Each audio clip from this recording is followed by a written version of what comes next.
A gente só está dando um tempinho, Giovana, até 5h05, para mais pessoas chegarem. Tudo bem.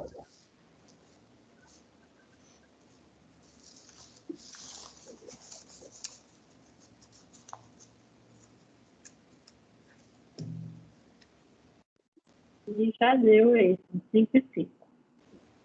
Então, vamos dar início aqui à aula de números na educação básica do dia 23 de março de 2021, com a apresentação do quarto seminário, cujo tema são as argumentações matemáticas. Aí o grupo é menorzinho, porque a turma foi flutuante, aí o grupo é composto pelo Caio Magalhães, Giovana e Giuseppe. Esse grupo eu sei de cor. Então, está com vocês a palavra, grupo. Obrigada.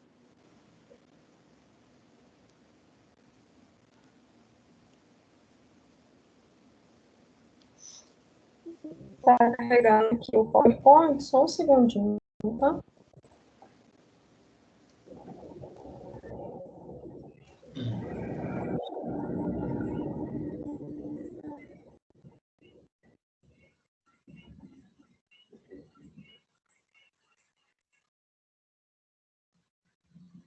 Não está querendo carregar, não. Vou fazer de outro jeito.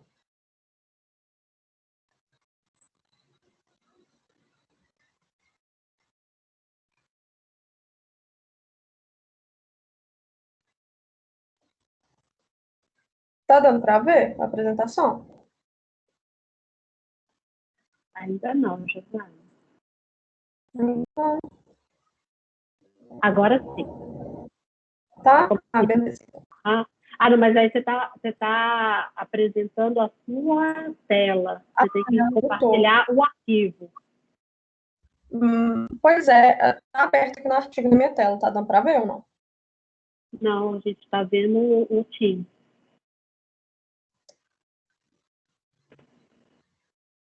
Deixa eu tentar outra coisa, então. Porque eu não tô conseguindo fazer o upload do arquivo. Era para dar certo, assim, também.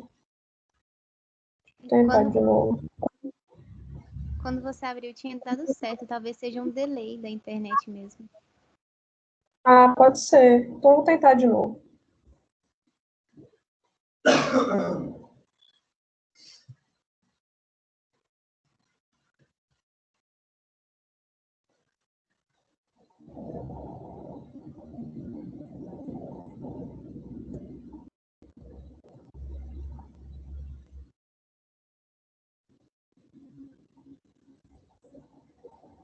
Acho que agora tá indo, né?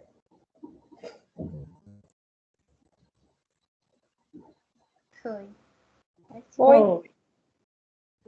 Então, você falou que são argumentações matemáticas com base no artigo que está lá no Moodle, que é se é possível identificar a argumentação nas aulas de matemática da escola básica.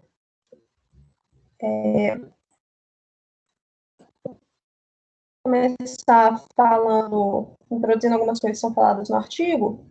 A autora cita o paradigma do exercício, que consiste em apresentar conceitos e técnicas, basicamente, e foca muito na resolução dos exercícios e na correção. As aulas são separadas nessas três partes, que é a apresentação das técnicas, da resolução e da correção. Isso acaba botando na cabeça dos alunos a ideia de criar respostas únicas para os problemas.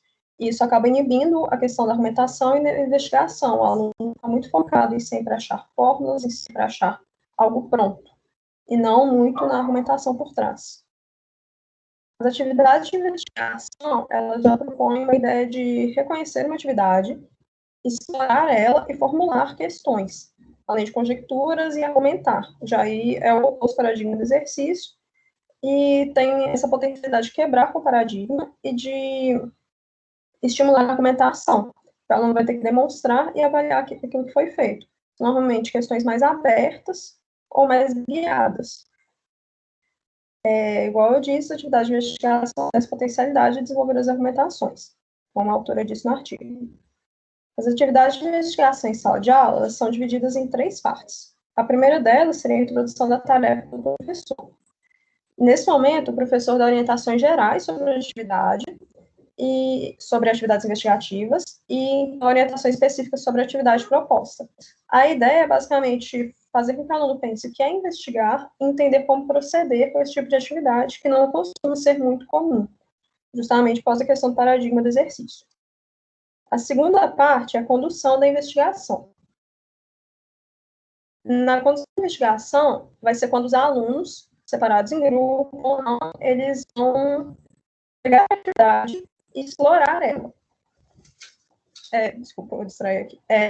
E explorar ela e criar hipóteses, criar ideias, soluções que eles pensam, e nesse momento o professor ele tem o papel mais pontual. Ele vai ajudar a guiar os alunos, não vai dar respostas definidas e vai evitar que eles sigam um caminho que não seja muito frutífero, guiar eles para caminhos possivelmente frutíferos. Então, a gente tem protagonismo dos alunos e essa atuação do professor, que não é tão em cima dos alunos, dá liberdade para eles. A terceira etapa é a discussão dos resultados. Nesse momento, o professor ele atua mais como mediador, se é o momento de pegar os grupos, ou os alunos, se não tivesse sido em grupo, né, e perguntar para a sala como um todo, e pedir para eles compartilharem as ideias e as estratégias que eles utilizaram. Nisso, o professor vai mediar a discussão no sentido de estimular questionamentos e ajudar a sintetizar alguma ideia final do exercício, uma conclusão. Nesse momento, é que se espera que os alunos tenham alguma noção do que é demonstração matemática, que eles sejam capazes de abstrair esse conceito.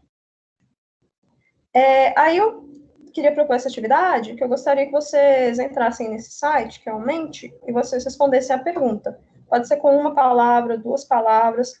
É basicamente o que é argumentação. Gostaria de ter a ideia de vocês sobre isso. Então, o Pepe vai seguir com a próxima parte, que é justamente tratando da argumentação. É só entrar no site e inserir esse código aí. Eu vou mandar o código para vocês, para ficar mais fácil.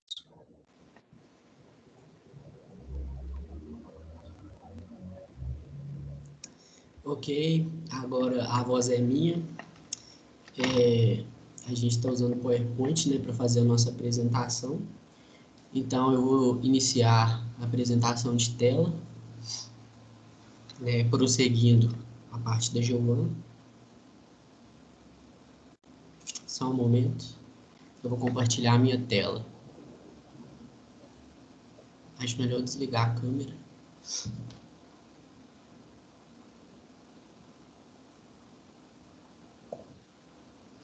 Vocês estão vendo minha tela? Para mim, ainda não.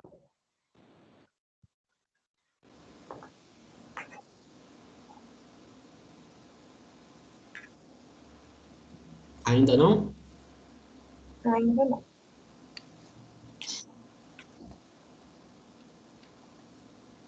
Só um momento.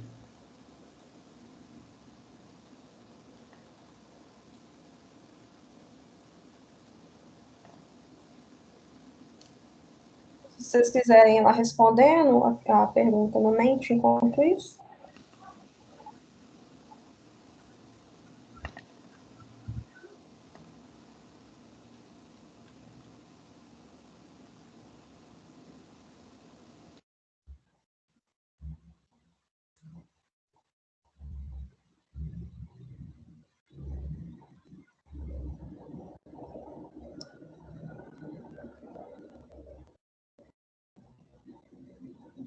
Aqui, é uma pergunta só? Ou tem mais?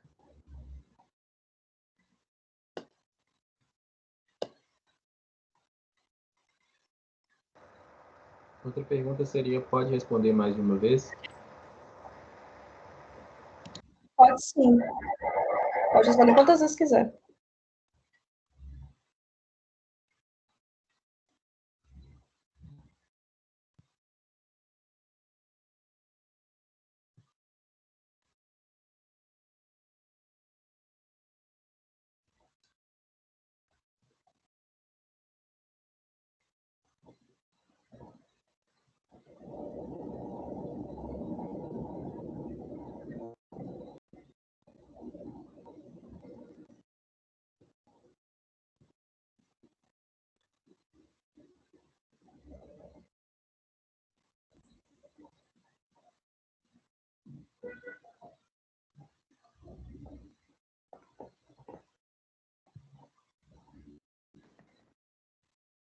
Eu tô achando que o Pepe caiu, pelo que eu tava vendo aqui.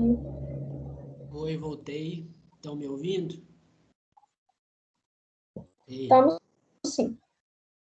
Sim, tá te vendo, José. eu perdi a conexão aqui. Agora eu vou tentar compartilhar minha tela para exibir o arquivo a vocês. Desculpa, é porque o computador aqui travou, a internet está ruim também.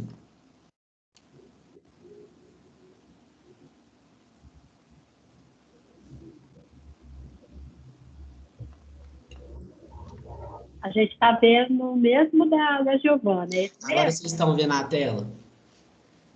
Foi o Como mesmo sim? que estava da Giovana, esse mesmo? Ah, tá mudando. É o mesmo que estava da Giovana, Ah, para parar de onde ela ficou. sim, sim. Então, eu vou começar a minha parte aqui. Parte de argumentações, né? Eu vou falar de argumentações, principalmente matemáticas. Eu me pautei muito no texto da Bruna Reginaldo, e eu encontrei também na internet a tese de dissertação oficial dela, né? Que é uma extensão daquele artigo. Aquele artigo é como se fosse um resumo, e a tese de dissertação oficial está o trabalho mais completo dela. Então, vamos começar aqui falando de argumentações, né? Eu andei pensando e também extraí do artigo o que causa a argumentação, o que motiva os argumentos, né, a existirem. Então, dentre essa lista aqui, né, eu consegui pensar que os questionamentos, né, eles são provocadores das argumentações, as perguntas, os pedidos de explicação, as contestações ou refutações, a dúvida ou incerteza e opiniões conflitantes, né? Então, os professores geralmente passam, né, por essas situações no dia a dia, né, que os alunos vão estar ali sempre questionando as atividades, os resultados, né, as apresentações, e cabe ao professor, né, apresentar argumentos.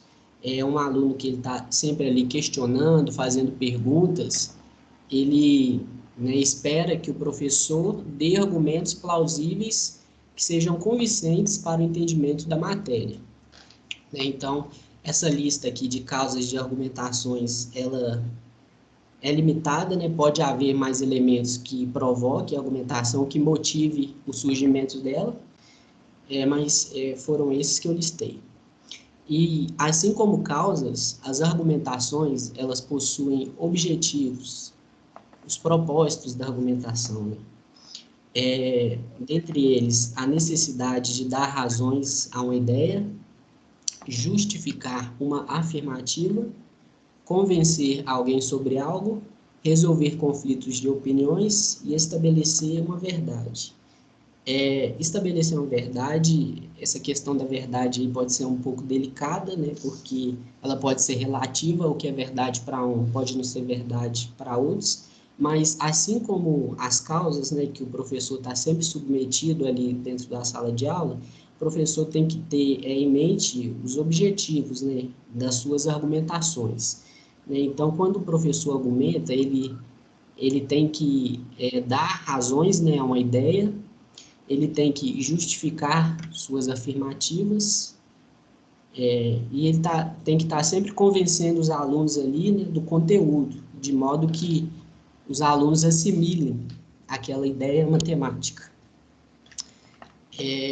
No próximo slide, eu trouxe, né, da tese de dissertação da Bruna, um contexto histórico de argumentação na Grécia Antiga, e trouxe a teoria de Aristóteles sobre os argumentos, né? Então, eu vou fazer aqui um breve histórico da argumentação na Grécia Antiga. Na Antiguidade Grega, não se discutia muito sobre o mundo e sua formação, porque era uma sociedade rígida e dogmática. Isso lá no período arcaico, antes do período clássico. a sociedade, né, ela era dogmática, ela tinha doutrinas religiosas, e todos os fatos da natureza, os fenômenos, era atribuído pela vontade dos deuses, né? Então, qualquer explicação para os gregos antigos, né, daquela época, era o que, isso está de acordo com a vontade dos deuses, né? Então, nesse sentido, não havia muita argumentação. Os questionamentos, eles não eram bem-vindos, tendo em vista esses dogmas, né, sociais, porque era considerado uma ofensa contra os deuses, e a pessoa deveria prestar conta pelos seus atos. Um grande personagem, né, da história grega que foi submetido a isso, né, ele prestou conta pelo fato que ele questionou muito, foi Sócrates, né? Ele foi punido lá na Grécia Antiga porque ele trouxe uma filosofia mais questionadora, que era mais argumentativa, e ele foi condenado, né, por sua filosofia. Ele bebeu o veneno porque ele se negou a negar a filosofia dele, né? E naquele contexto não havia espaço para discussões, e dessa forma não havia muito argumentação. Alguém quer fazer algum comentário do que eu disse? Pois bem, só que esse modelo social, né, na Grécia Antiga começou a mudar a partir do período clássico, né, que foi no século V a.C. A partir de 500 antes de Cristo, as pessoas começaram a buscar explicações racionais sobre a criação do mundo e fenômenos da natureza. E começou, né, a surgir, né, essa ideia de argumentar, de questionar, e surgiu também, né, os sofistas nessa época, que eram considerados excelentes argumentadores. Eles trouxeram um discurso crítico, né, que procurava entender a natureza, né, e seus fenômenos. Mas foi com a teoria de Aristóteles, né, publicada, que o campo da argumentação ganhou força, né? Então, eu vou apresentar aqui para vocês a teoria de Aristóteles sobre argumentação. Aristóteles, ele classificou, né, os argumentos dentre 3 categorias, né? Argumentos demonstrativos, argumentos dialéticos e argumentos retóricos. E os argumentos, para Aristóteles, eles tinham o objetivo, eles têm um status de premissa, eles têm uma dedução e uma teoria. Eu esqueci de falar no início, mas essa tabela foi extraída do artigo de Emery, Grotendorff e Krug. Tudo bem, mas agora eu vou falar sobre os objetivos dos argumentos demonstrativos. Os argumentos demonstrativos, ele vem com o objetivo de dar certeza. Eles são destinados à obtenção do conhecimento seguro e correto. Então, os argumentos demonstrativos é muito comum da gente encontrar na matemática, tá certo? Eles vêm aí para estabelecer uma verdade, né? Para firmar um fato. Então, nos argumentos demonstrativos não há muita refutação, porque é um conhecimento mais certo, né? Sem muitas contestações, mas é claro que pode haver contestação. Os argumentos dialéticos, eles têm o objetivo de aceitabilidade. Nesse sentido, né, os argumentos dialéticos, eles vêm com o propósito de levar a opiniões ou pontos de vista geralmente aceitos. E temos os argumentos retóricos, né, que têm um objetivo persuasivo. Persuasão está muito ligado os argumentos retóricos, eles são muito encontrados aí nos políticos, né?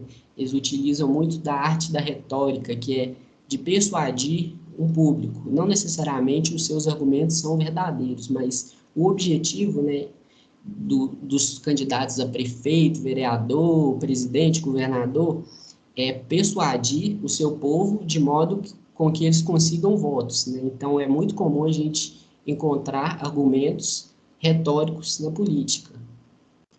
Os argumentos demonstrativos, eles têm um status de premissa que é evidentemente verdadeiro. Não tem muita contestação, então a gente assume uma verdade. É muito comum na matemática, né? A gente toma uma afirmação inicial que é seguramente verdadeira.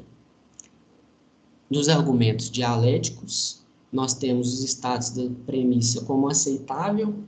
Então, para a maior parte do público, as premissas do argumento dialético, ele tem um status de ser aceitável. Então, a maioria das pessoas o aceitam. Contudo, pode haver muita contestação nesses argumentos dialéticos. E o retórico, né, ele tem um status de premissa que é persuasivo para uma audiência.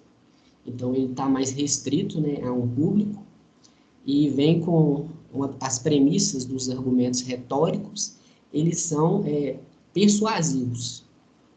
Os argumentos demonstrativos, eles têm uma dedução, ou seja, a gente parte das premissas e deduz alguma coisa, uma conclusão. Eles têm uma dedução que é válida. Os dialéticos têm uma dedução que também é válida. E os retóricos, eles têm uma dedução que é persuasivo para uma audiência. Mais uma vez, está restrito, né, a um público. Vou trazer um exemplo forte para vocês da retórica, que foi Hitler, né? Hitler, ele usou a retórica persuasiva, de modo que ele provocou até uma grande guerra, né? Então, a gente vê a força que os argumentos têm, que eles podem mover pessoas, né? Convencer um grande público. E, por fim, nós temos aí os argumentos demonstrativos que têm uma teoria lógica, né, principalmente na matemática. Então, a gente tem toda uma lógica bem estruturada que sustentam as demonstrações. Nós temos na teoria dialética, a própria dialética, e na teoria retórica, que é a própria retórica. Não sei se eu falei demais dessa parte, mas vocês têm alguma dúvida, algum questionamento a fazer? Não, por aqui tá bem claro, viu? Eu resolvi trazer essa parte porque a gente, aqui nós pertencentes à cultura ocidental, né, somos fortemente influenciados pela cultura grega, né, greco-romana, cultura clássica, e, consequentemente, nossos modos de pensar acabam que, por mais que tenha sido uma realidade distante, foram coisas que se mantiveram e que nós, de certa forma, né, possuímos um pouco dessa teoria de Aristóteles ao enxergar um argumento. Então, eu vou passar para a próxima parte, que é o modelo de Thomann. Thomann propõe um modelo de análise para classificar, avaliar e criticar os argumentos. Classificar os argumentos quanto se ele é matemático, se ele é um argumento do campo jurídico, se é um argumento filosófico, dentre vários outros campos. Avaliar um argumento quanto à sua veracidade, né? Se é um argumento correto, incorreto, se é um argumento consistente, inconsistente, se ele tem pertinência, né? E também criticar os argumentos, né? No processo de crítica, a gente pode refutar os argumentos e refletir sobre eles. Para Thomann, a principal finalidade de um argumento é validar uma afirmação. Ou seja, a função primária da argumentação é a justificatória. Então, para Thomann, a finalidade de um argumento é para validar uma afirmação e vem com o intuito de justificar justificar uma afirmativa, uma sentença. A partir do fato de que existe uma infinidade de argumentos sobre diferentes campos e de que existe uma semelhança comum entre todos, Thomas apresenta uma estrutura que permite analisar argumentos de qualquer campo. Então, Thomas percebeu que existem argumentos, uma infinidade de argumentos, né, de várias naturezas, de várias classificações. Existem argumentos matemáticos, existem argumentos filosóficos, jurídicos, mas que eles possuem uma semelhança comum. Então, nesse sentido, ele propôs um modelo que permite analisar argumentos de qualquer área. Esse modelo de Thomas é estruturado como consta aqui no esquema. Tudo começa com os dados do argumento, que são as afirmações iniciais, ou premissas, né? A gente pode pensar nos dados do argumento como premissa. E nós temos o qualificador modal, né, que é algo que demarca a condição para a qual um argumento é verdadeiro, e nós temos a conclusão. As principais partes aí do argumento, né, que a gente tem sempre explícito, é os dados do argumento e a conclusão. Isto é, uma hipótese implica numa tese, né? Então, mas existem outros elementos, né, que são os dados, que são células do argumento, que estão, por vezes, omissas, por vezes estão ocultas na argumentação.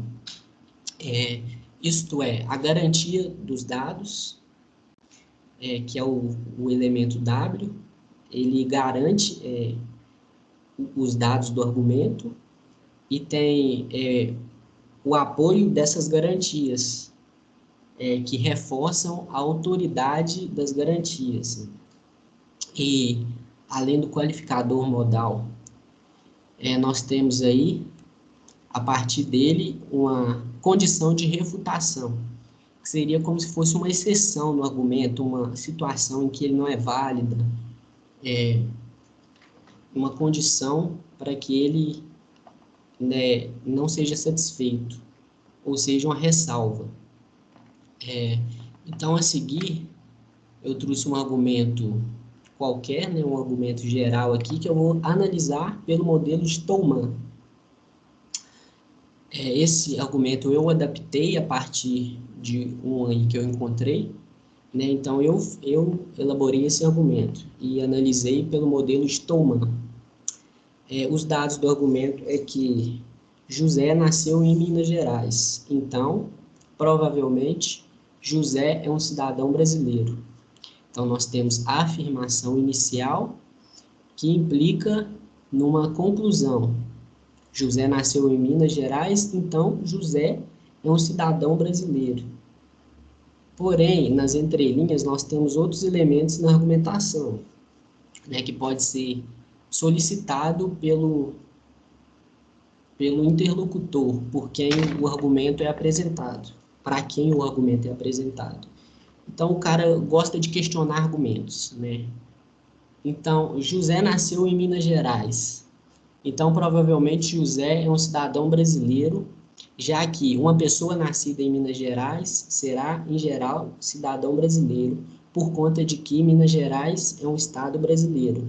Então, nesse argumento foi explicitado, foi solicitado a garantia, né, que serve como uma passagem dos dados à conclusão. Então, a garantia é que uma pessoa nascida em Minas Gerais será, em geral, cidadão brasileiro. E um apoio da garantia, que reforça a garantia, é por conta de que Minas Gerais é um estado brasileiro. Então, essa garantia e esse apoio da garantia faz com que o argumento se torne mais forte, ele se torne mais plausível. Aí nós temos o qualificador modal, que é o provavelmente. Provavelmente é o mais certo que, né, maior possibilidade, porém não é total possibilidade, já que, pela condição de refutação, a menos que José tenha se naturalizado como norte-americano.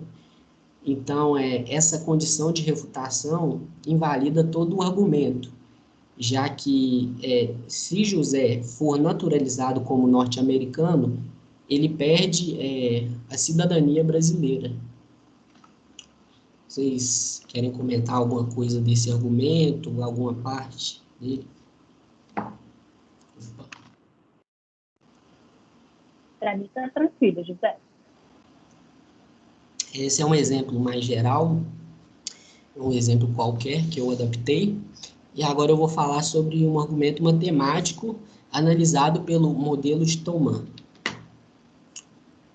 Esse argumento também eu criei ele, né? Eu pensei como que eu posso aplicar o modelo de Thomann para analisar um argumento matemático. Aqui vocês podem intervir quando quiser. Eu não sei se isso aqui está bem formulado, está bem estabelecido, mas eu parti da premissa de que o conjunto dos naturais é infinito. E eu concluí, então, presumivelmente, N não possui um elemento máximo. Se o conjunto dos naturais é infinito, então, presumivelmente, o conjunto dos naturais não possui um elemento máximo. Aqui, uma garantia desse argumento, desses dados do argumento, é que nós podemos sempre adicionar mais um a um elemento N qualquer. Assim vão se formando a sequência dos números naturais, né? Então, tudo pode começar no 1 e vai até o N, e a partir desse N eu posso adicionar mais um elemento, e assim incansavelmente. E o que reforça essa garantia é o apoio da garantia, que é por conta da sucessão contínua dos números. Então, o conjunto dos naturais é infinito, porque eu posso estar sempre adicionando mais um, mais um, mais um, e assim sucessivamente, pelo apoio dessa garantia, né? Algo que apoia essa garantia é a sucessão contínua dos números.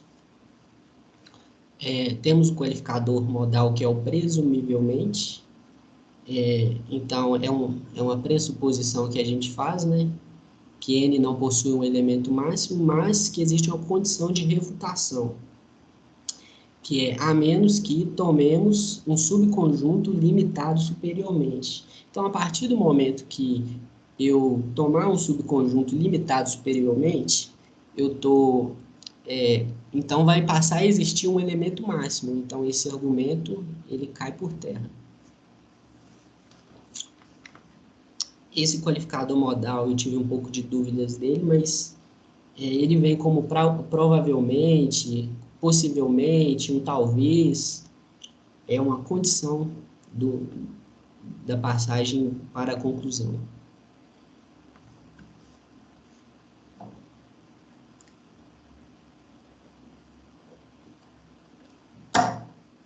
Acho que eu estou falando demais, mas eu vou continuar falando.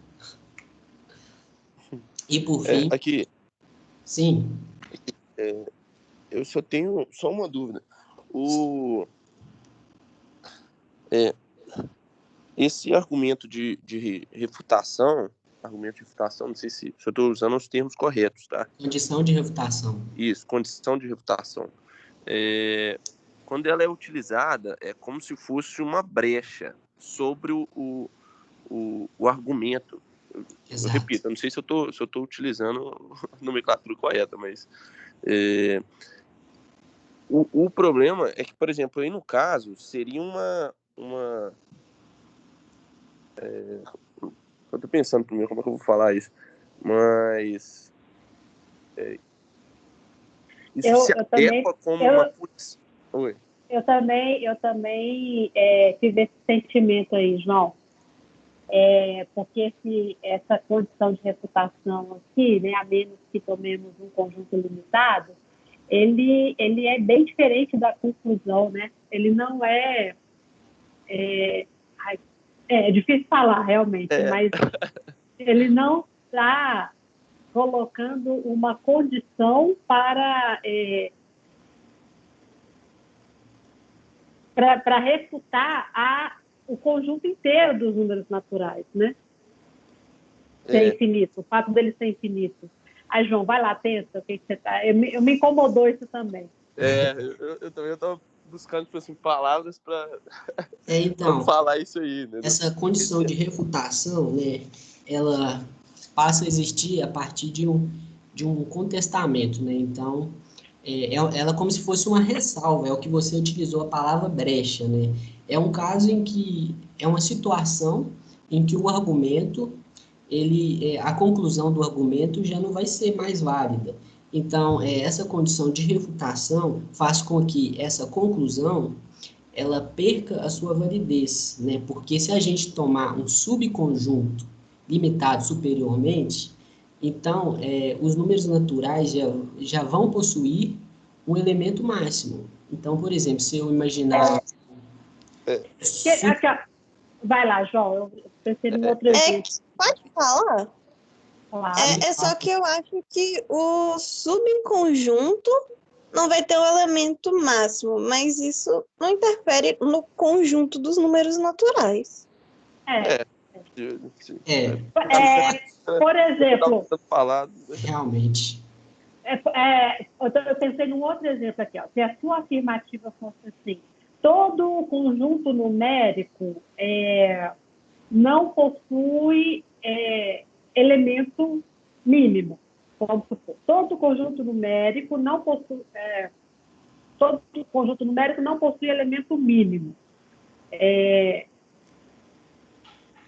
Aí conjunto, né? Eu posso pegar subconjunto limitado. Porque eu estava pensando assim, ó, dos conjuntos numéricos, né? Naturais, racionais, reais, todos eles não possuem elemento mínimo. Mas aí uma condição de refutação seria a menos que seja o conjunto dos números naturais. Eu pensei, enquanto você estava falando, eu pensei em alguma coisa tipo isso mesmo. Só que mudaria lá a hipótese, é o que eu estou falando, desculpa se eu não estou usando a nomenclatura correta, mas, por exemplo, o conjunto dos números naturais, dos inteiros, dos racionais e dos reais são infinitos. E aí, lá na conclusão do argumento, aí faz essa afirmativa que a Jussara falou, que eles não têm um elemento mínimo, e aí, como se fosse essa condição de ressalva, seria a menos que seja o conjunto dos números naturais. Entendi o posicionamento de vocês. Realmente, né, aqui o conjunto dos naturais, ele é composto por um intervalo infinito, então não faz sentido a gente tomar um subconjunto, né, porque aí já não é mais os naturais. Então, acho que essa... esse era o meu incômodo. Não, realmente... Acho que o Caio também quer falar, tá, José? Só para avisar. Vamos todos falar, interagir.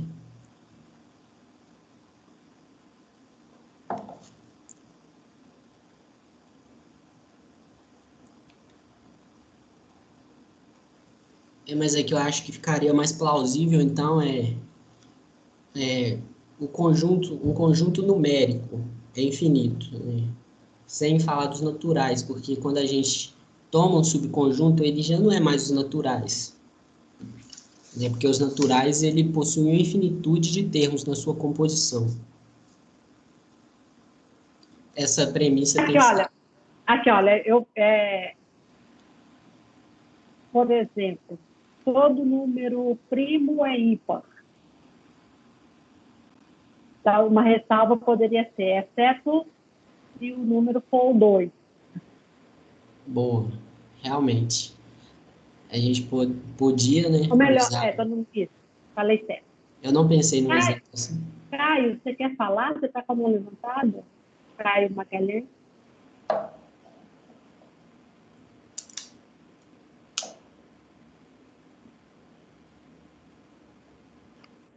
Estão me ouvindo?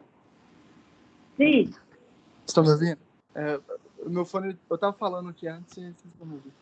Meu fone parece que estragou. Uma coisa que eu comentei antes, é por isso que a argumentação matemática não utiliza muito dessa condição de refutação. Normalmente a condição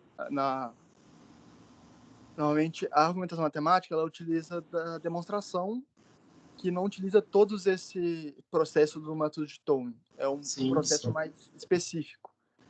Esse método de Turing é mais utilizado em outros tipos de argumentação que não sejam matemáticas. Por isso que no exemplo que o José deu anteriormente, que o José nasceu em Minas Gerais, não teve tanto essa discussão, porque não é algo tão exato e necessita de tanta formalidade que nem a matemática, principalmente no nosso ambiente mais acadêmico, necessita.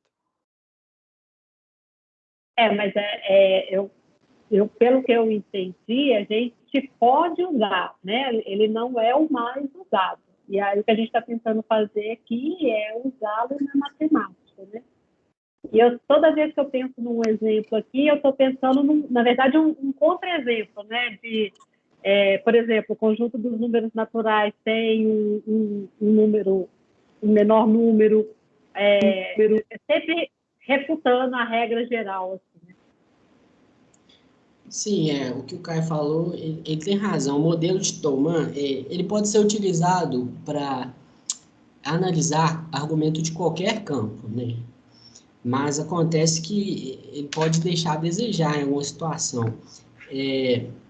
No caso de uma demonstração matemática, né, como eu falei na teoria de Aristóteles, falando sobre argumentação, falando sobre argumentos demonstrativos, eles vêm com a finalidade de dar certeza segura e correta. Então, não vai ter ele não vai ter essas ressalvas, né, porque os resultados matemáticos, né, demonstrativos, eles não têm muito o que contestar, uma vez que eles são evidentemente verdadeiros. Então, pode ser que esse modelo de Thomann, existam alguns elementos dele que não sejam utilizados na análise de um argumento, como vai ocorrer em muitos argumentos demonstrativos matemáticos.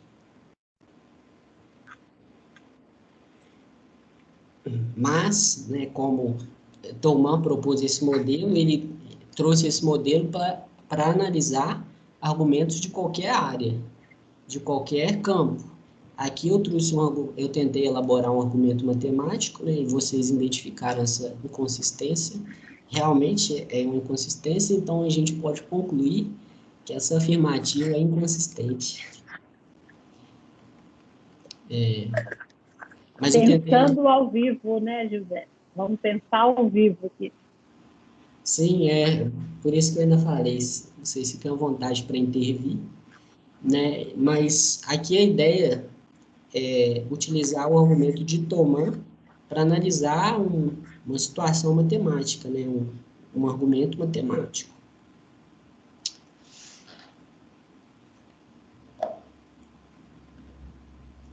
Mas foi bom vocês terem intervido. Estava me sentindo muito sozinho, falando sozinho. Agora eu vou falar, meu Deus, estou falando muito. Agora eu vou falar por fim. Vocês estão cansados de mim? Vou falar sobre o modelo cooperação investigativa. Modelo de cooperação de investigação. Esse modelo foi criado por Auro Scott-Mose, e ele propõe um modelo para analisar interações entre professor e aluno em cenários para investigação, com a lógica diferente do jogo de perguntas. Esse modelo de cooperação investigativa, ele vem aí para ser utilizado nas investigações matemáticas. É interessante da gente aplicá-lo em uma investigação matemática. O jogo de perguntas, a Giovana falou disso na introdução, né? O jogo de perguntas é um modelo para analisar a comunicação do paradigma do exercício, né? Em que as aulas são expostas e depois são feitas as perguntas, né? Que é justamente esse jogo de perguntas em que o professor em que o aluno ele tenta meio que adivinhar, né, o que o professor quer como respostas, né? Então esse é o paradigma do exercício. Mas, como a gente vem discutindo, né, sobre investigação matemática, o modelo que pode ser utilizado na investigação matemática é esse modelo de cooperação investigativa. Ele é utilizado para analisar a comunicação em cenários de investigação, né?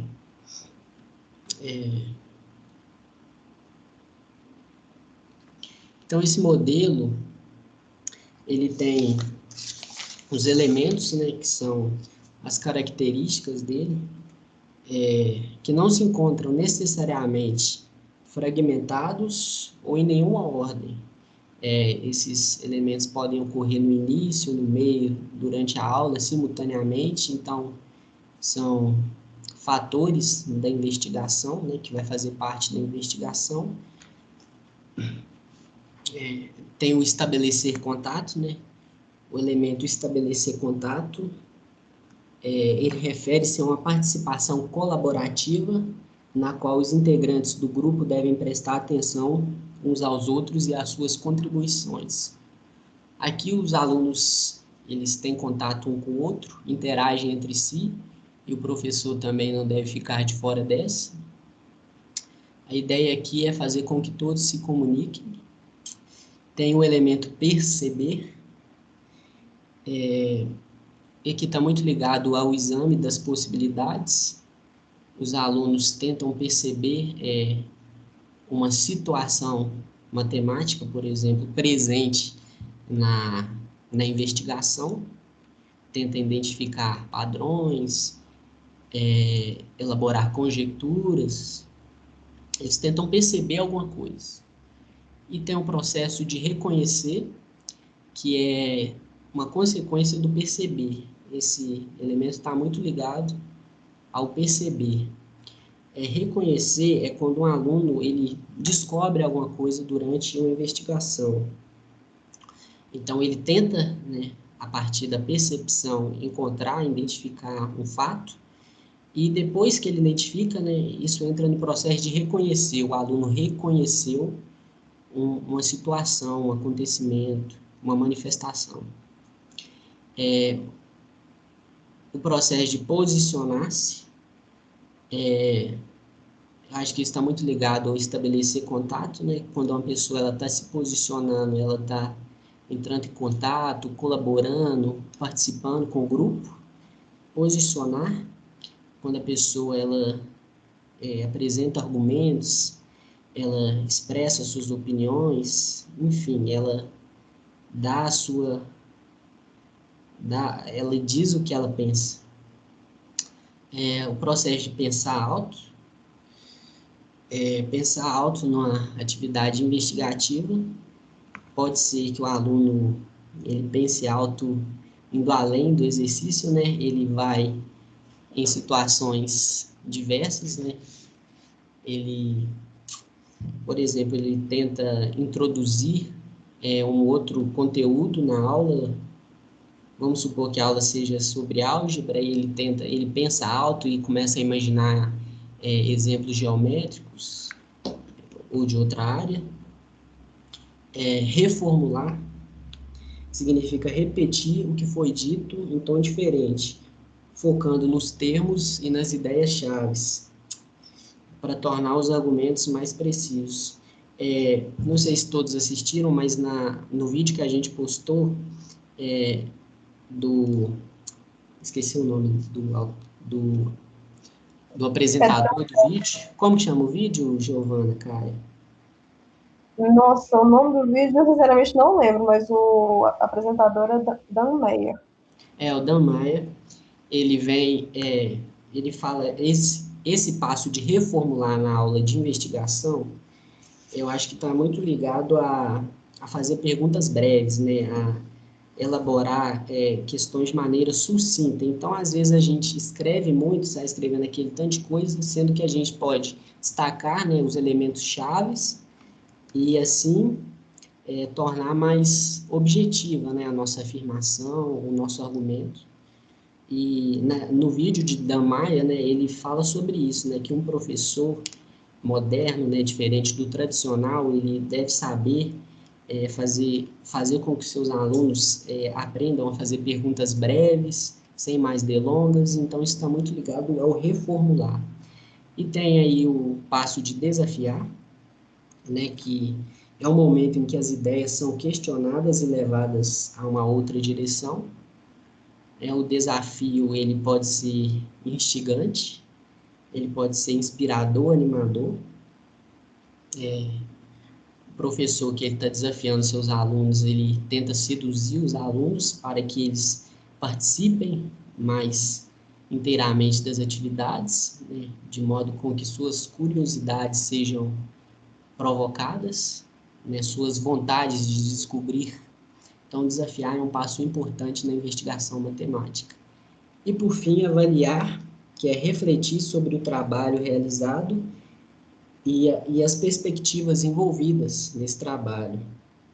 Isso pode ser feito entre os alunos e os professores. Esse passo de avaliar, né, é o último aí da investigação. Uma vez feitos todos esses, avaliar, a avaliação final, pelo menos, né, porque pode ser que haja avaliações durante a investigação, mas a ideia de avaliar é refletir, né, sobre o que se descobriu, sobre o trabalho realizado. Enfim, esse modelo aí pode ser bastante útil, né, na nossa carreira como professor, se a gente for fazer aulas de investigação, né, propor esse modelo aos alunos. Aí a gente tem que ter em mente, né, todos esses elementos que devem existir, devem ser claros numa aula investigativa. É isso, pessoal. Se quiser fazer algum comentário, fiquem à vontade. O próximo a falar é o Caio. Eu só vou fazer um comentário, José, é que esse modelo aí foi criado pelos autores para analisar situações de investigação. Então, não... e eles criaram esse modelo a partir do que acontecia numa situação de investigação, né? Então, eles não inventaram essas formas de contato para dizer como deve ser a investigação. Mas, a partir de atividades de investigação, eles perceberam que esse tipo de contato, de interação entre professor e alunos, e entre os alunos, né, podem acontecer. Tá? Então, só para mostrar esse outro ponto de vista. Com certeza que você disse, né? Esses elementos não foram eles que criaram. Esses elementos eles já são criados dentro de uma aula de investigação, né? São ocorrências naturais. Mas foram eles que, acredito deram os nomes. Eles deram os nomes. Oi? Eles deram esses nomes. Eles formalizaram. Isso. Mas é isso. Próximo agora é o Caio. Obrigado pela atenção, pessoal. Gastei. Pode passar o slide, eu continuo aí mesmo. Ou deixa que eu continue aqui. Separei Então. a apresentação. Não, deixa, eu posso continuar aqui também. Tudo bem. Sem problema. E agora achar o slide certo.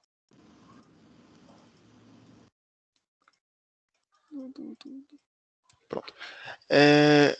Aí a gente chegou no objetivo do artigo agora, né?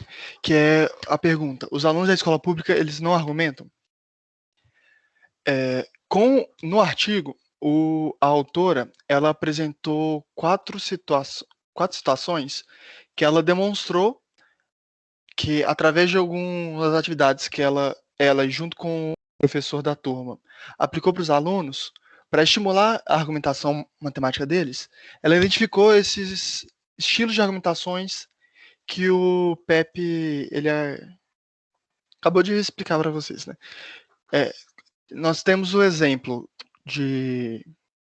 da retórica, que nós temos discussão entre duas alunas que para chegar em um resultado final, que elas têm uma ideia, elas conversam entre si para tentar chegar na conclusão se essa ideia é verdadeira ou não, que no caso que a autora ela descreve, as alunas, elas refutam a ideia inicial que elas tiveram e elas utilizaram de uma forma que não é formal matematicamente, que qual que era a atividade que a autora descreveu a discordância entre as alunas no diálogo entre elas. Era uma atividade que tinha um círculo e pediu para os alunos calcular o comprimento da circunferência, utilizando barbante, mas não podia utilizando barbante. Então elas foram tentando criar alguma relação entre o comprimento da circunferência, que elas não conseguiam medir na régua o tamanho do barbante. Elas mediam e tentavam criar uma relação do raio com o comprimento da circunferência que elas mediram usando o barbante. Aí elas tiveram várias ideias e elas não chegaram no resultado real utilizando o pi, porque elas não tinham a noção do pi. Mas elas conseguiram chegar em um resultado aproximado. Nós temos outros exemplos de alunos utilizando os métodos não discursivos, que eles utilizaram desenhos para provar seus pontos de vista. Nós temos exemplos de uso de contra-exemplo para mostrar que a argumentação de outro aluno não era verdadeira. Nós temos demonstrações matemáticas mesmo. Alunos escreveram fórmulas e desenvolveram aritmeticamente essas fórmulas para chegar numa conclusão. Esse exemplo, desenho de 2 círculos aí, é o método não discursivo que um dos alunos usou, que ele falou, se o raio de um círculo aumentar, o diâmetro aumenta. Aí ele fez esse desenho e mostrou que é claro. Então, que conclusão a gente chega com isso? Em uma sala de aula, a gente vai ter diversos tipos de alunos, diversas personalidades diferentes, e cada personalidade vai tender para um tipo de argumentação diferente. Um aluno que ele é mais, não é discursivo, que ele fala mais, os alunos que são mais, aluno mais eloquente, que seria a minha palavra. Se ele tem uma ideia que ele acredita que é verdadeira, ele é capaz de convencer os outros alunos do grupo dele que a ideia dele é verdadeira, mesmo ela não sendo, se ele saber conversar mais. Porque a ideia da argumentação é que se o argumento ele for válido para o grupo que você está apresentando ele, então ele cumpriu o objetivo dele, então esse argumento é válido.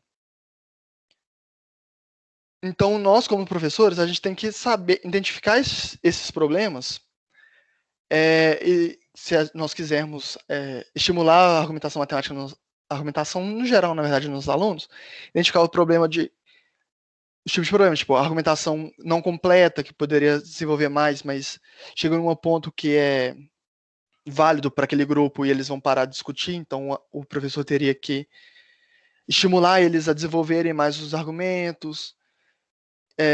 Talvez os alunos estão numa direção de argumentação que não chega no objetivo que o professor queria, então ele tem que arrumar de argumentar dessa forma. Então, para a gente ter uma noção melhor de como argumentar e tentar identificar esse tipo de problema, a maioria deles vai ser conhecido em sala de aula, mas nós aqui, o grupo, nós pensamos em fazer 2 dinâmicas, né, que vai estimular vocês a argumentarem, e com essa argumentação, talvez a gente consiga gerar uma discussão sobre argumentação que seja interessante. Então, a ideia é que essa turma que já é bem grande, tem 16, 17, 18, 19, 20, 26 pessoas. Então, a gente quer dividir a turma em 2 grupos para fazer as dinâmicas separadamente, né? Porque é melhor em grupos menores, para ter mais diálogo. E aí, depois a gente volta em um grupo e discute o que nós tivemos de resultado. Eu vou abrir outra reunião. Não sei se é o melhor jeito de fazer 2 turmas, mas eu vou abrir outra reunião e aí quem quiser entrar na outra reunião entra e quem não quiser fica aqui. Vamos tentar dividir a turma em 2. Se você quiser, você pode criar um outro grupo. Como Eu que não faz sei isso? se essa habilitação é só para Jussara, por ela ter aberto a reunião. Eu abri, né? Acho que só eu consigo fazer isso. Eu acho que sim, mas Eu não você sei. tem essa opção. O que for Tem mais as fácil, é salas só uma para sugestão. sessão. Oi? Isso aí de vídeo. Tem uma.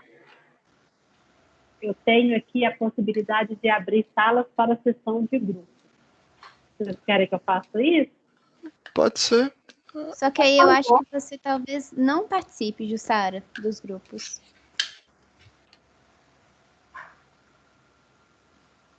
Eu acho que a Jussara pode optar em entrar em algum grupo, não?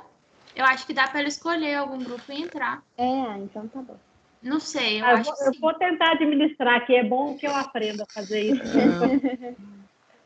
Eu não sei mexer no Teams assim, não. Então... Quantas salas você precisa? O ideal pode ser 2.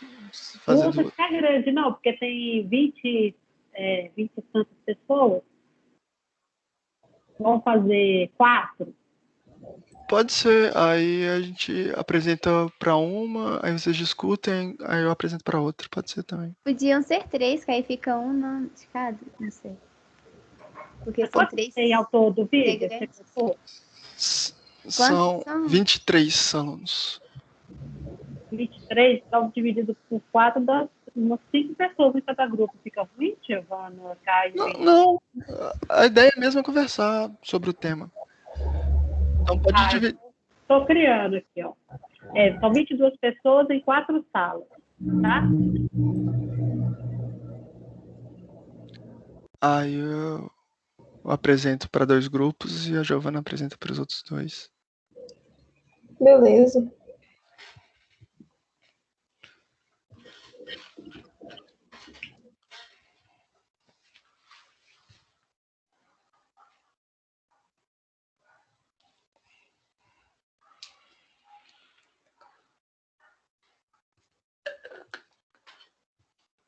Uhum.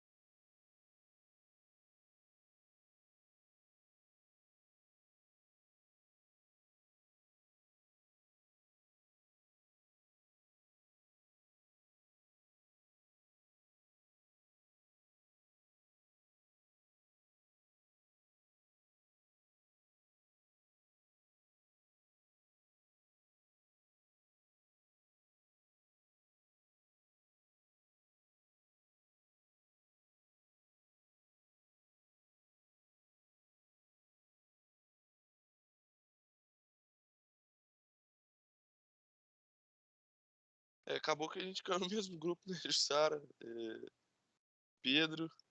E eu não sei o que é para fazer. Assim, mas quando a gente tá aqui, Jussara, eu fui dar uma olhada naquele site do vídeo que os meninos postaram lá. Esse site é maravilhoso. Eu não sei como que eu não tinha conhecido ele antes. Qual deles? O TED.com. Ah, tá.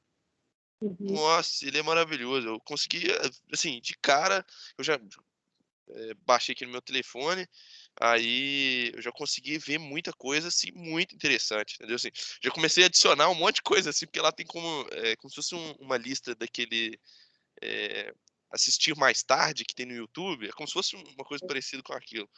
E aí eu já comecei a ver, assim, muitas coisas muito interessantes, entendeu?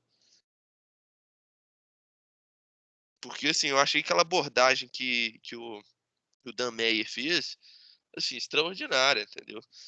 E, no entanto, que até no comentário que eu fiz lá nas discussões, eu fiquei assim, nossa, que negócio top, top, top, top. Construção maravilhosa, entendeu?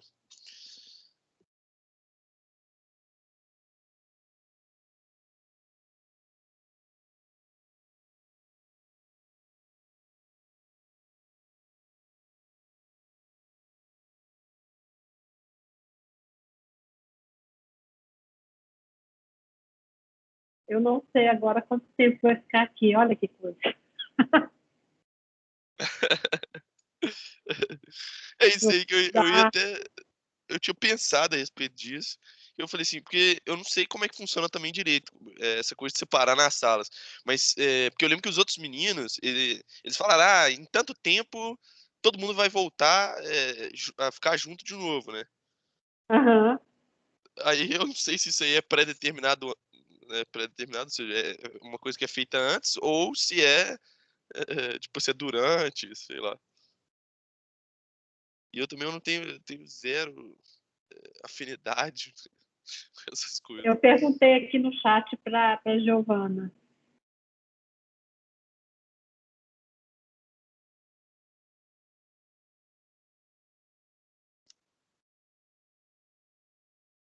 Eu não sei o que é para a gente discutir. Olha que coisa. Terrível. Eu acho que não sei se era o Pedro ou o Peterson que tava aqui, ele também saiu, né?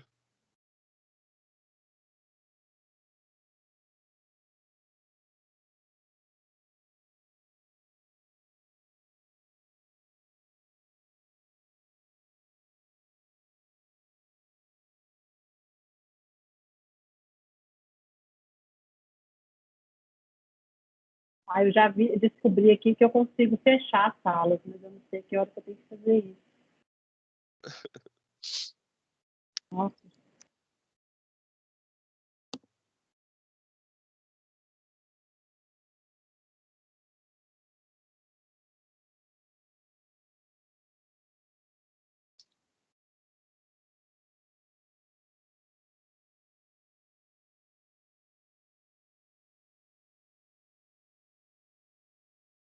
Tem um grupo que ficou sem ninguém dele.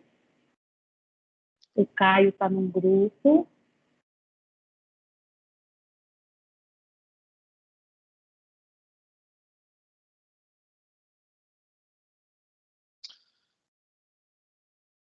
Pois é, isso aí que eu tinha até pensado. Às vezes seria melhor alguns grupos terem 6, né? Que aí resolver esse problema. Mas eu também não sei como é que funciona esse negócio do Teams, né? Pois é. Eu acho que eu vou voltar, porque tem grupo aqui que não tem ninguém do grupo responsável pelo seminário. Gente. E a Giovana não viu minha mensagem. Entendi. Mas eles conseguem mudar de uma sala para outra? Não, só eu que consigo fazer isso, porque eu que comecei.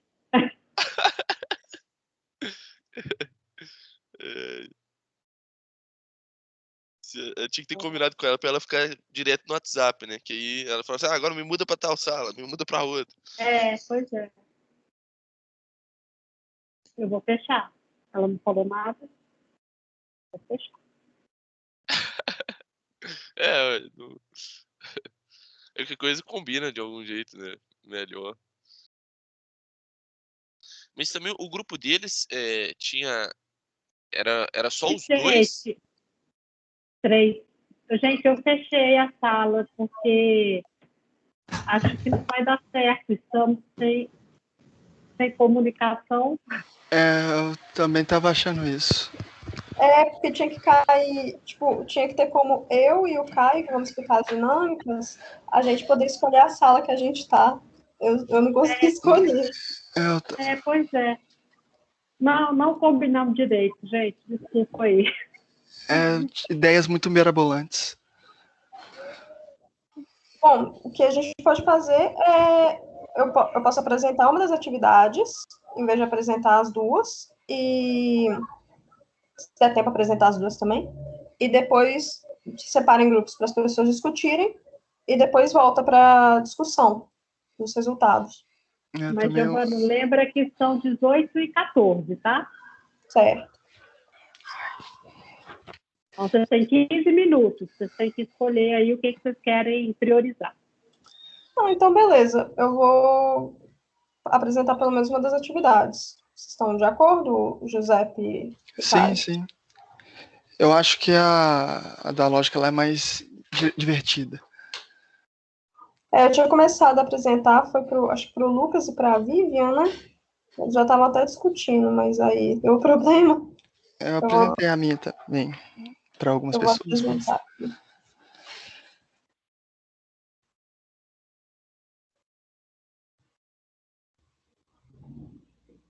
Tá aparecendo para vocês? Tá. Então, Aparecendo. eu pensei nessa oficina porque, não sei se vocês viram no artigo, mas eram questões assim, que as pessoas que eram crianças, né, que nunca tinham ouvido falar da fórmula do comprimento de um círculo, nem do π, então tentei pensar em algo que seria semelhante para vocês, no sentido de não seja algo que vocês tenham uma resposta pronta já que a gente já sabe várias fórmulas, né? Então eu pensei nesse enigma aqui, não sei se vocês já viram ele. Se alguém tiver visto, não dê resposta de cara. Vocês imaginam assim, vocês estão presos, vocês estão enfileirados em fila indiana, com Beto e Alfredo. Você, Beto e Alfredo, e vocês todos estão olhando para frente. Você é o primeiro, seguido por Beto, depois Alfredo. O Alfredo pode ver você e Beto, o Beto pode ver você, e você não vê ninguém. Vai ter um guarda que ele possui 3 chapéus pretos e 2 brancos. E ele vai pegar 3 desses chapéus e colocar aleatoriamente na cabeça de cada um. Então ele vai desafiar. Se qualquer um dos 3 souber afirmar com 100% de certeza qual a cor do próprio chapéu, todos serão libertados. Uma ressalva pelo bem do enigma é que Beto e Alfredo, os dois, eles são intelectualmente capazes. Então, qualquer conclusão que eles possam tirar, eles vão tirar sempre. Só que Alfredo foi o primeiro perguntado, ele podia ver você e Beto, o chapéu de vocês dois. Ele falou, não tem como ter certeza. E depois, Beto falou a mesma coisa. Então, você é o terceiro a ser perguntado. Tem como você garantir as suas liberdades? Tem como você dizer com certeza qual a cor do seu chapéu? Eu gostaria que vocês pensassem um pouco nesse problema, como vocês iniciariam a trabalhar em cima dele.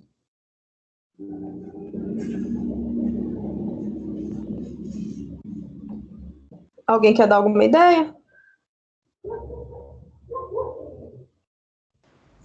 Eu já vi esse, eu tô tentando lembrar como é que é. Eu também. Eu e o Dé, acho que tem uma vez que a gente viu um problema, é muito parecido com isso, entendeu? Mas era alguma coisa relacionada com tentativa e erro, eu acho. Entendeu? Assim, você tentava e aí você fala... Essa ideia mesmo. A gente viu em psicologia, educação. A Giovana falou que se o Alfredo não sabe, se eles não sabem afirmar sobre quais são os chapéus, isso pode ajudar a gente. Porque, por exemplo, o Lucas, igual o Lucas falou, ele falou que se o Alfredo ele não tem certeza, provavelmente a gente, nem o Beto, tá com chapéu branco, porque senão ele estaria com o chapéu preto com certeza. E aí vai. Aí parou aí a discussão. Na verdade, se os dois da frente do Alfredo tivessem com chapéu branco, então o Alfredo saberia que o dele é preto. Então sobra 2 possibilidades. Ou um dos, né? Tipo assim, um dos dois tá com chapéu branco, ou os dois estão com chapéu preto. Porque aí o Alfredo não teria certeza. A gente analisaria depois o caso do Beto.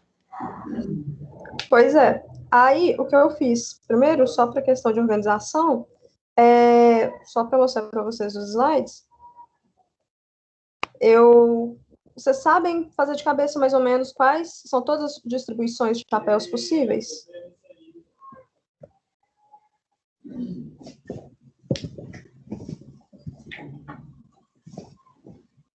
Você quer que fala todas? Todas. Aí fala, preto, preto, igual preto. Igual vocês tinham falado, o processo de eliminação é um bom caminho. Então, primeiro, todos pretos. 2 pretos e 1 branco. 2 brancos e 1 preto. Então, uma coisa que vocês já falaram foi analisando o ponto de vista do Alfredo. Que se ele não consegue descobrir a cor do próprio chapéu, é porque não tem na frente dele 2 brancos, senão ele saberia que o dele é claramente preto. A única maneira que tem dele não descobrir a cor do próprio chapéu é essa que vocês já citaram. Então, a gente pode eliminar essa distribuição das possíveis. E resta 6. Então, agora resta analisar o ponto de vista de Beto.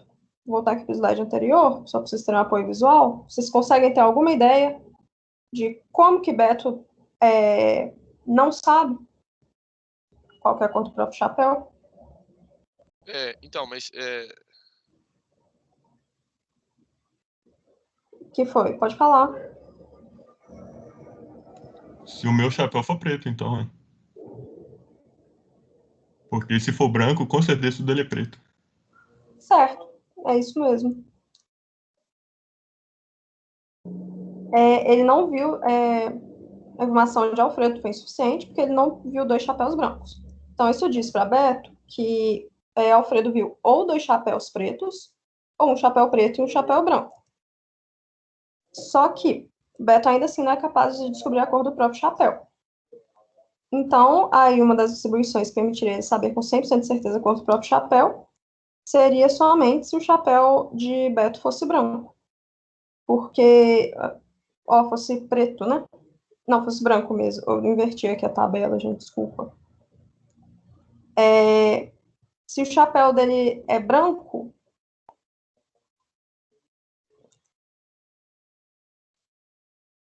desculpa, não, esse chapéu dele for preto mesmo, gente. Desculpa, eu confundi aqui, tá errado no slide, desculpa, viu, gente? Se o chapéu dele for preto, ele só consegue ver o chapéu branco na frente dele. Então, por causa disso, ele não consegue descobrir. Então, aí vão restar as seguintes distribuições que atendem às condições do problema. São todas as distribuições que restam, são só se você estiver com o chapéu preto. Então, por conta disso, é possível você afirmar que a cor do seu chapéu é preto. E aí fica uma última pergunta. A libertação dos 3 presos seria sempre possível ou apenas em alguns casos? O que vocês acham?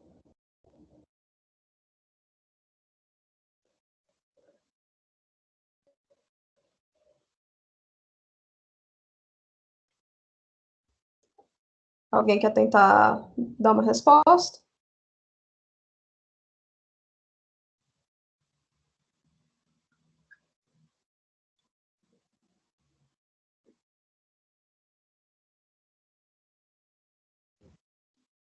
Eu quero não, vai que eu erro. Mas porque acho que aí teria que ficar analisando todas as possibilidades, né, Giovana? Bom, a gente separou em possibilidades, certo? Eu acho que não. Você acha que não seria sempre possível? Mas pode ser que sim, né? É porque, por exemplo, se os 3 chapéus forem pretos, eu não sei, nenhuma informação ia ser. Não sei se daria para eles descobrirem. Olha, o que eu pensei, vocês podem discutir se está errado ou não, é que seria possível pela questão de, assim, a gente separou em casos, certo? Dos casos de ser possível, de Alfredo ter uma resposta definitiva ou não ter. Se Alfredo tem uma resposta definitiva, então seria o caso de ter dois chapéus brancos na frente dele, certo? Então, aí ele já acertaria. A gente foi para a possibilidade do Alfredo não saber. Se ele não sabe, tem uma conformação da distribuição que Beto consegue dizer com certeza. Então, se ele consegue dizer com certeza, e no outro caso que ele não consegue dizer com certeza, a gente analisou que a gente sempre vai conseguir dizer com certeza. Então, se você não souber com certeza, é porque Alfredo ou Beto já sabiam antes. Vocês concordam? Ou vocês conseguem imaginar algum caso que não?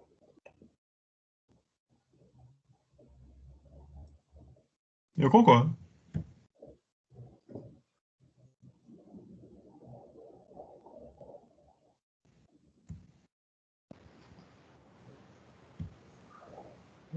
Eu acho que no caso preto, preto, preto, o segundo da fila não poderia falar.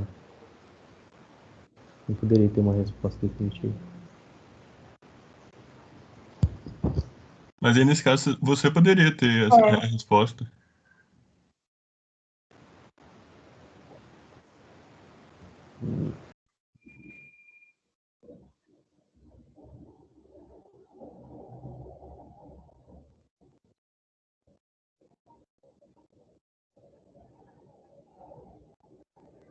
Então, vocês concordam com a afirmação final? Acho que ninguém trouxe um contra-argumento.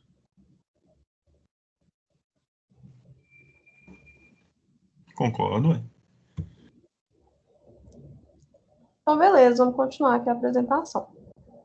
A ideia dessa dinâmica, eu acelerei ela um pouquinho por causa do tempo mesmo, era justamente fazer vocês discutirem. Se fosse em grupo seria melhor, mas limitações da plataforma, né? Agora, continuando, essa seria a outra oficina, acho que o Caio explicou para alguns de vocês. Eu posso explicar rapidão aqui? Eu gasto 2 minutos. Que basicamente é o jogo da velha, que todo mundo sabe jogar, e é fazer a pergunta de existe uma estratégia vencedora. A ideia dessa dinâmica seria as pessoas o grupo começou a chegar nessa conclusão, chegar à conclusão que não existe uma estratégia vencedora, porque se os dois jogadores estiverem usando a estratégia vencedora, nenhum dos dois iam ganhar, mas nenhum dos dois iam perder. Então ia dar sempre velha. E você consegue chegar nessa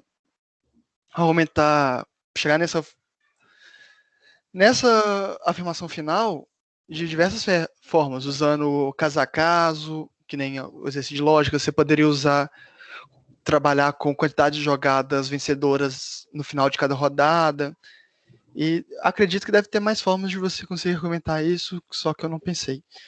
Mas a ideia seria exatamente discutir em grupo para conseguir chegar nessa ideia final. Isso é algo muito bom, porque é algo que você vai estimular a argumentação, não necessariamente a matemática, mas a argumentação no geral é muito boa para a vida de todo mundo. Pode passar o slide. Aqui, só comentar, a atividade que eu propus para vocês, de colocar o que lembra vocês falando de argumentação. Virou uma nuvem de palavras, né? As maiores são as que vocês mais falaram. E agora fica com o Caio para poder fechar a apresentação. E o interessante dessa nuvem de palavra aí demonstração é a maior palavra aí, e nós somos uma turma de matemática, então todo mundo aqui, o que mais nós temos na faculdade é trabalhar com demonstração, então faz sentido nesse grupo específico ser demonstração. Em grupos menos, não letrados, menos avançados, né, entre bem aspas, na matemática, essa nuvem de palavras provavelmente seria diferente.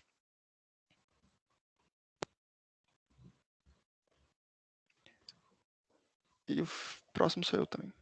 Considerações finais. Esse aí que é considerações finais, então deixa eu considerar a final. Achei que tinha mais um slide.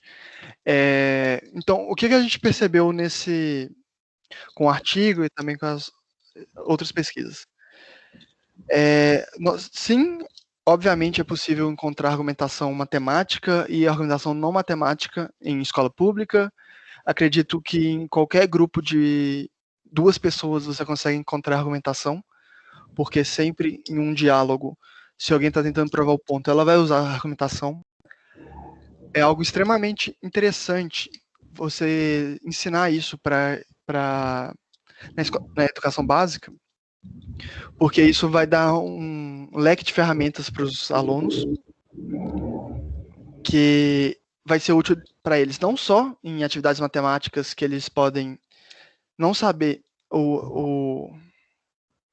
realmente a forma mais formal de realizar a atividade, mas eles podem desenvolver a resposta da atividade dele, e se eles conseguirem argumentar de uma forma satisfatória, a questão dele pode ser válida, se tiver certo, obviamente, né? Mas não pode ser na forma que todo mundo faz, mas se ele conseguir fazer e argumentar que a forma que ele fez está certa e ser aceito, então a atividade dele está certa. E eu acho que seria muito importante nós, como professores de matemática, trabalharmos isso nos nossos futuros alunos.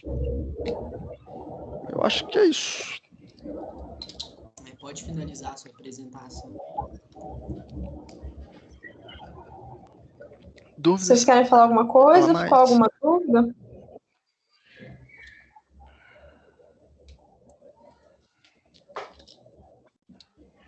Uma.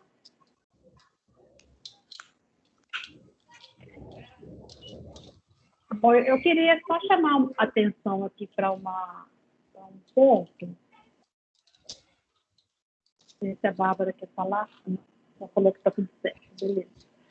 É que a autora, a Bruna, ela começa o artigo falando de um incômodo dela em atividades de investigação, que ela percebia que os alunos não faziam aquela última parte de argumentar, né? De justificar matematicamente ou de algum outro meio as afirmativas que eles faziam, as conclusões que eles tiravam a partir das investigações, né? E no estudo dela, né, na pesquisa, ela percebeu que existem outras formas de argumentar, né? E que os alunos estavam argumentando. A questão é que ela, como professora, ela só aceitava como argumentação a argumentação formal matemática.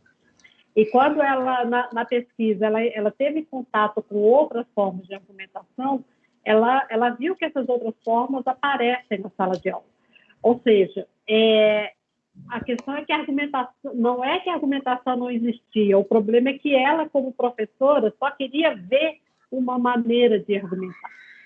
Isso eu acho que é a principal mensagem do artigo da Bruna, que fala que da transformação da professora, né? Quando ela passou a ver que existem outras maneiras de argumentar. E aí ela conseguiu ver nos alunos dela outras formas de argumentação, a partir da pesquisa que ela fez.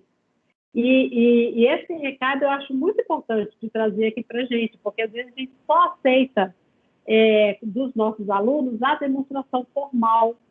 E se eles não são incentivados a argumentar de outras formas a vida inteira na aula de matemática, é mais difícil que eles, ao final, ou quando mais avançado nos estudos, que eles cheguem à argumentação formal matemática, porque eles não foram acostumados a argumentar de qualquer forma em sala de aula.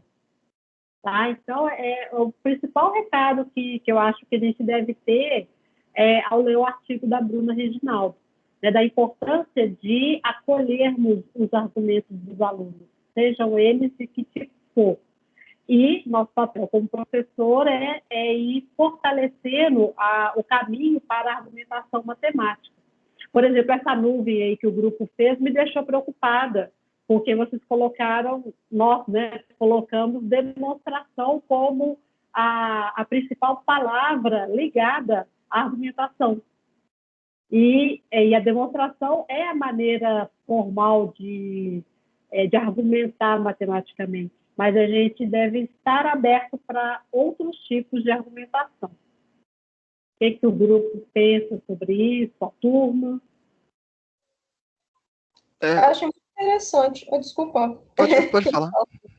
Achei muito interessante que você trouxe, professora. Eu não tinha reparado muito por esse lado, mas não. Eu tinha entendido mais que os alunos, no começo, eles ficam realmente inibidos de argumentar, porque não é algo com que eles têm muita intimidade, mas realmente, agora que você comentou, essa mensagem é mais latente mesmo. Realmente, justamente porque a gente está muito engessado nessa questão do paradigma do exercício, acaba que a demonstração formal em matemática é muito priorizada, porque o paradigma do exercício faz a gente procurar formas e respostas finais, respostas fechadas, e acaba muito afunilando o nosso pensamento e fazendo a gente olhar por esse viés. Então, realmente, essa questão de olhar a demonstração com a forma mais importante de argumentação é um certo problema que pode vir a afetar o ensino. Eu achei muito interessante essa visão. Obrigada, professora. Eu também não tive essa percepção do artigo, Acho que eu vou até reler ele de novo com esse olhar, mas eu acredito que grande parte de nós, alunos da matemática, termos essa visão, exatamente que toda a nossa vida escolar, tanto no ensino básico quanto agora no ensino superior, foi focada na argumentação demonstrativa, né? Algo bem mais formal. A gente não tem muita experiência em outros tipos de argumentação. E isso realmente tem que mudar desde do começo da vida escolar dos alunos. Uma dúvida. Pode falar. Mesmo existindo as outras formas de argumentação e nós tendo que valorizá-las, a gente deve incentivar a demonstração, assim, ou não? Minha opinião, tá, Bárbara? Ah, tá. A demonstração formal, não é isso que você está perguntando, Bárbara? Que tipo assim, que os alunos vão argumentar e a gente pode ver que a argumentação está correta, mas se a gente deve incentivá-los a demonstrar de uma forma mais formal. Eu acho que como eu disse, uma minha opinião, tá? Como eles vão ter essa noção do que é a demonstração formal ou não, se o argumento é formal ou não? Eu acho que é só por meio de nós, professores, irmos trabalhando isso, né? Eu não estou pensando aqui em nenhuma técnica assim, precisa ou método para fazer isso. Mas como que eu, como professora, faço? Quando os alunos apresentam argumentos, e se esse argumento tiver algum furo lógico, eu tento colocar um contra-exemplo, eu tento refutar a afirmação do aluno, para exatamente ele ir construindo essa maneira lógica de argumentar matematicamente. Não é algo, eu brinco que assim, é muito mais fácil, é diferente da gente ensinar uma técnica de resolução de equação, por exemplo, que é técnica, né? Resolver uma equação é assim, assim, assado. Mas para ensinar, demonstrar, não tem uma técnica, porque a gente tem que trabalhar com a argumentação, com o uso de generalização, de dedução, de indução matemática. E aí não dá, Bárbara, eu acho, para a gente ir diretamente à argumentação formal. É um trabalho que tem que ser feito continuamente, né? De pedir sempre para justificar. É só que o que eu queria saber era mais assim, era justamente isso que você falou, de você ir questionando para ele mesmo ir construindo, mas ou se eu tinha que simplesmente aceitar e tá bom também, porque disso eu já discordo um pouco, aí eu estava meio confusa. Sim, não, a gente não dá para impor uma argumentação formal de cara, né? Eu imagino que vários de vocês devem estranhar ou não se adaptar bem quando chegam à universidade e tem que demonstrar formalmente sem antes, na educação básica, ter tido essa experiência.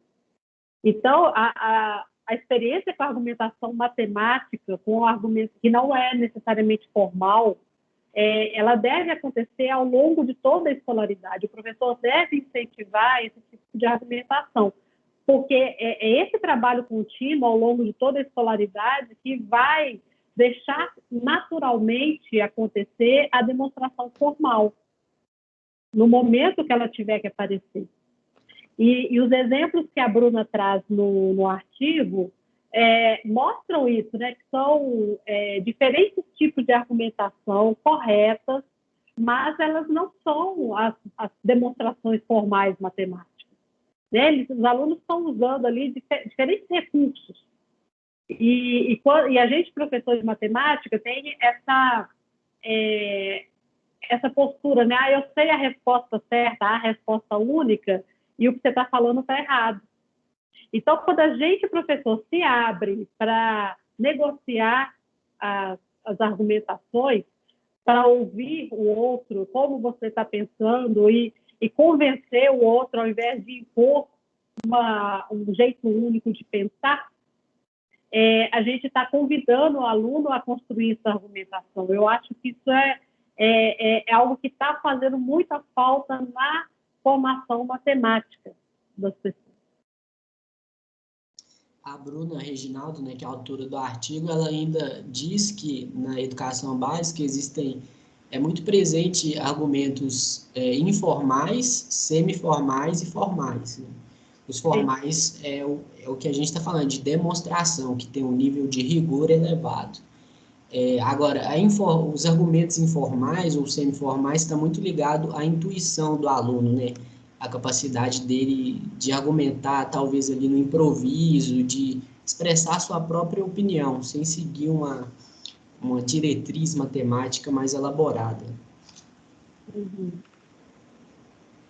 E talvez eu tenha falado aqui da Bruna bastante, porque eu fui a orientadora do trabalho dela, então eu via o passo a passo dela nessas descobertas, que foi muito, muito rico. Ela se repensar como professora a partir dos estudos sobre argumentação e ao analisar com cuidado, né, a prática que aconteceu na pesquisa dela. Foi um trabalho muito bacana, tanto da pesquisa em si que ela fez, como da própria reflexão da prática dela como professora. Essa questão da prática dela, da mudança dela, talvez não esteja muito no artigo, mas sim ela mostra ali diferentes maneiras de argumentar no artigo, né? Isso eu acho que abre nossa visão do que é argumentar matematicamente. Não precisa ser só a prova formal.